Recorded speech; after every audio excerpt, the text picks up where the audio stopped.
मूमल और महेंद्र की प्रेम कहानी लगभग 2000 वर्ष पुरानी है। मूमल और महेंद्र की प्रेम कहानी। मूमल राजस्थान के जैसलमेर की राजधानी लोदरवा की रहने वाली थी, जबकि महेंद्र अमरकोट पाकिस्तान के रहने वाले थे। लोदरवा नगर जैसलमेर के समीप बहने वाली काक नदी के किनारे बसा हुआ था। यहीं पर रानी मूमल का महल था, जिसे एक थंबिया महल कहा जाता है। राजस्थान में महल के ऊपर छत पर बने कमरों को मेड़ी कहा जाता है। इस महल के ऊपरी हिस्से पर मूमल रहती थी। इस महल के ऊपर जाने के लिए कई गुप्त मार्ग थे। साथ ही यह महल रहस्यमयी था। इस महल में शेर, अजगर, सांप जैसे विषैले जीव रहते थे, जिन्हें देखकर हर कोई डर जाता था। सामान्य व्यक्ति की इस महल में जाने की हिम्मत नहीं होती थी। इतना ही नहीं, रानी मूमल ने भरी सभा में ये ऐलान किया था कि जो व्यक्ति या राजा इन सभी रहस्यों को चीरता हुआ मुझ तक पहुंच जाएगा और मुझे प्रभावित करेगा, मैं उसी से शादी करूंगी।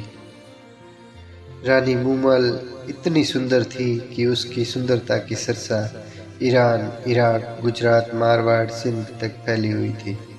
कई राजा, महाराजा, राजकुमार उसकी सुंदरता को देखने और उसे प्रभावित करने के लिए उसके महल तक आते थे, लेकिन उस महल में विद्यमान रहस्यों को नहीं सुलझा पाते और रानी मूमल तक नहीं पहुंच पाते थे। और यदि कोई पहुंच भी जाता तो रानी मूमल के सवालों का जवाब किसी के पास नहीं होता था। राजा महेंद्र उनके साले अमीर के साथ अमरकोट के आसपास के इलाकों में शिकार करते थे। एक दिन शिकार का पीछा करते हुए राजा महेंद्र काक नदी के किनारे बसे लोदरवा में पहुंचे। वहां पर महेंद्र को एक बहुत सुंदर बगीचा दिखाई दिया। इस बगीचे के भीतर तरह तरह के फूल, फलदार पेड़, पक्षियों की छहछाहट के बीच एक बहुत ही सुंदर 2 मंजिला महल दिखाई दिया, जो देखने में सुंदर तो था ही, साथ ही अजीबोगरीब भी था, क्योंकि उस महल के ऊपर तरह तरह के खतरनाक पशुओं के चित्र बने हुए थे। जब राजा महेंद्र ने यह महल देखा तो वह इसके प्रति आकर्षित हुए। महल को करीब से देखने की लालसा से महेंद्र उस बगीचे के भीतर गए। वहां पर उन्हें एक दासी दिखाई दी। दासी ने उन्हें तुरंत रुकने को कहा। इस बात पर राजा महेंद्र ने कहा कि वह शिकार करते हुए यहाँ पर पहुँचे हैं और बहुत थक चुके हैं, इसलिए थोड़ा आराम करना चाहते हैं, और वैसे भी हम आपके मेहमान की तरह हैं। उस दासी ने रानी मूमल का परिचय देते हुए बताया कि वह बहुत सुंदर है, जिसकी सुंदरता की सरसाएं विश्व भर में प्रसिद्ध है। क्या आपने उनका नाम नहीं सुना? इस पर राजा महेंद्र ने जवाब दिया कि नहीं। राजा महेंद्र का जवाब सुनकर दासी को आश्चर्य हुआ। फिर उसने बताया कि यह बगीचा और महल रानी मूमल का ही है। वह यहाँ पर अपनी सहेलियों के साथ रहती है। साथ ही जो व्यक्ति रानी तक पहुँच जाता है और उनके प्रश्नों के सही जवाब दे देता है, वह उसी से शादी करेगी, ऐसी उन्होंने प्रतिज्ञा कर रखी है। इतना सुनकर राजा महेंद्र रानी मूमल के बारे में और अधिक जानने के लिए लालायित हो उठे। दासी अंदर गई। उसने रानी मूमल को राजा महेंद्र के बारे में बताया। रानी ने उसे आज्ञा दी कि वह हमारे मेहमान हैं, उनके लिए जल पान की व्यवस्था की जाए। तभी एक सेवक भोजन लेकर राजा महेंद्र के समीप पहुंचा तो राजा महेंद्र सेवक से भी रानी मूमल के बारे में जानना चाहा। तब उस सेवक ने बताया कि हे राजन, आप कैसी बातें करते हैं? अगर मैं रानी मूमल के बारे में आपको बताने लग जाऊं तो सुबह से शाम हो जाएगी। इतनी सुंदर है कि उसके गुणों का बखान करना मेरे बस में नहीं है। फिर भी मैं आपको बता दूं कि वह इतनी सुंदर है कि जब शीशे के सामने जाती है तो शीशा टूट जाता है। उसके महल की दीवारों पर कपूर और कस्तूरी का लेप होता है। वह दूध से स्नान करती है और पूरे बदन पर चंदन का लेप करती है। वह सबसे अलग है, वो बहुत सुंदर है। शायद उसके जैसी इस दुनिया में दूसरी कोई नहीं है। यहाँ पर उस रानी को देखने के लिए दूर दूर से प्रसिद्ध राजा महाराजा और राजकुमार आए, लेकिन रानी ने उनकी तरफ नज़र उठाकर नहीं देखा। इसके बाद वह बताते हैं कि रानी उस राजकुमार से शादी करेगी जो उसका दिल जीत लेगा, अन्यथा जीवन भर शादी नहीं करेगी।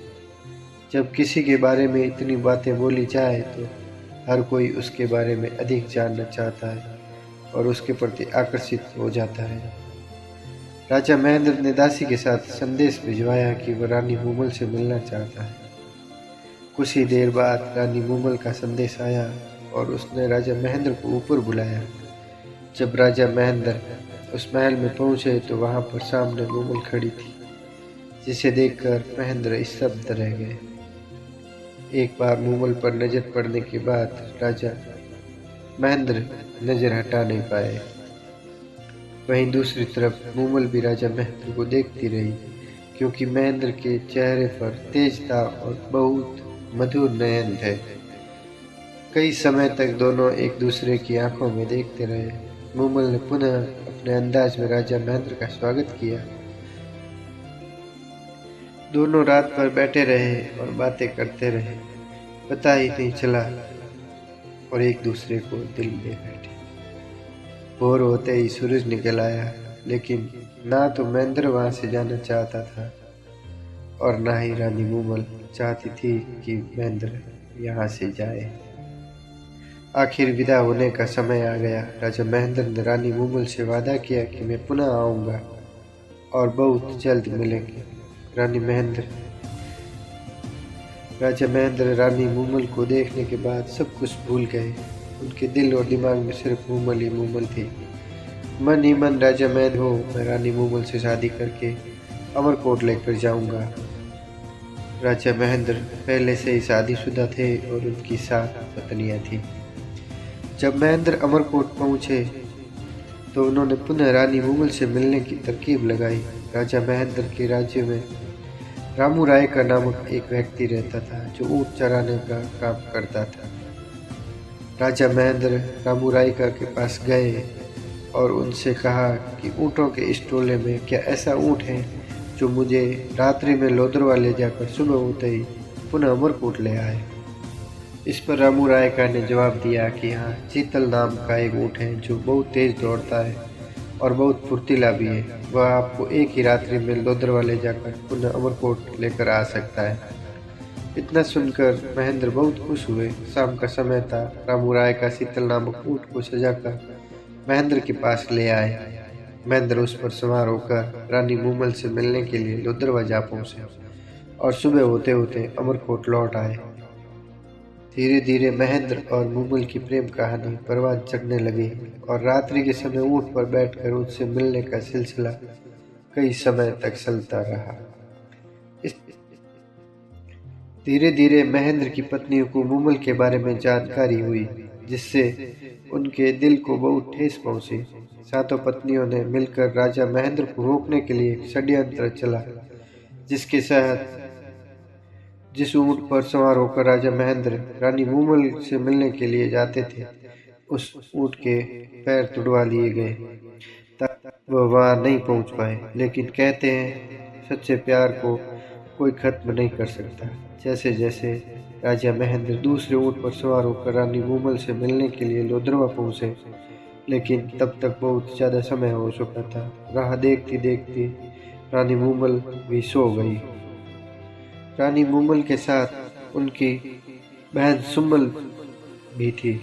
दोनों ने देर रात्रि तक बातें की, लेकिन बाद में सो गए। उस दिन उसकी बहन सुमल ने पुरुषों की वेशभूषा धारण कर रखी थी।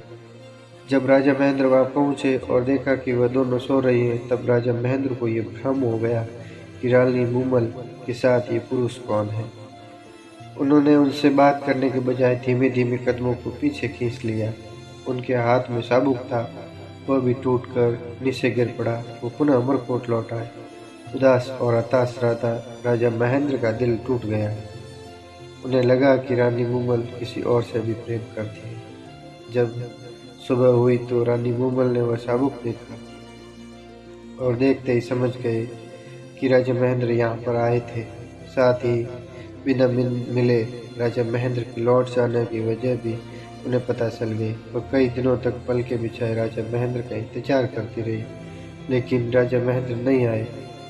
जहाँ महेंद्र की सातों पत्नियां मिलकर अपने षड्यंत्र में कामयाब रही, वहीं राजा महेंद्र को यकीन नहीं हो रहा था कि आखिर मूमल ऐसा कैसे कर सकती है। दूसरी तरफ मूमल राजा महेंद्र का इंतजार करते करते काली पड़ गई। खाना छोड़ दिया, श्रृंगार करना छोड़ दिया, लेकिन महेंद्र नहीं लौटे। रानी मूमल ने महेंद्र को कई चिट्ठियां लिखी, लेकिन एक भी चिट्ठी महेंद्र तक नहीं पहुंची, क्योंकि जैसे ही उनके पास चिट्ठी जाती उनकी सातों पत्नियां में से कोई भी उसे फाड़ देती और राजा महेंद्र को भनक तक नहीं पड़ती। अंत में रानी मूमल ने एक सेवक को महेंद्र से मिलने के लिए भेजा, लेकिन जब अमरकोट पहुंचा तो उसे महेंद्र से नहीं मिलने दिया गया। लेकिन उस सेवक ने हार नहीं मानी और समीप ही छुप कर बैठ गया। जब रात्रि का समय था तो वह जैसे तैसे महेंद्र के करीब पहुंच गया। उस समय महेंद्र सो रहे थे। तभी उस सेवक ने गुनगुनाना शुरू कर दिया।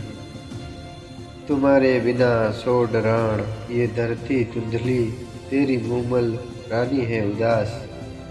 मूमल के बुलावे पर असल प्रियतम, महेंद्र अब तो घर आ।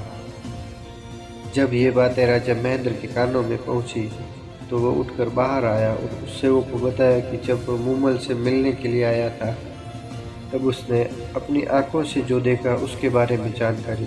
ये सुनकर राजा महेंद्र का संदेशा लेकर सेवक पुनः मूमल के महल में लौट गया और पूरी कहानी मूमल के सामने बयां की।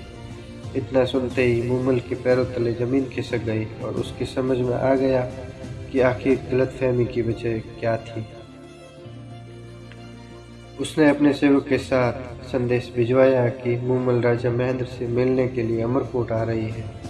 जब यह खबर राजा महेंद्र को लगी तो राजा महेंद्र ने सोचा कि रानी मूमल निर्दोष है, तभी वह मुझसे मिलना चाहती है। तब उसने पुनः संदेश भिजवाया कि रानी मूमल को यहाँ पर आने की जरूरत नहीं है, मैं खुद चलकर कल सुबह उनसे मिलने के लिए आ रहा हूँ। जब राजा महेंद्र के आने की खबर रानी मूमल के पास पहुंची तो वह बहुत प्रसन्न हुई और पलकें बिछाए एकटक नजर से राह देखती रही। लेकिन किसी ने सोचा नहीं था कि मिलने की बजाय महेंद्र और मूमल की प्रेम कहानी का अंत हो जाए।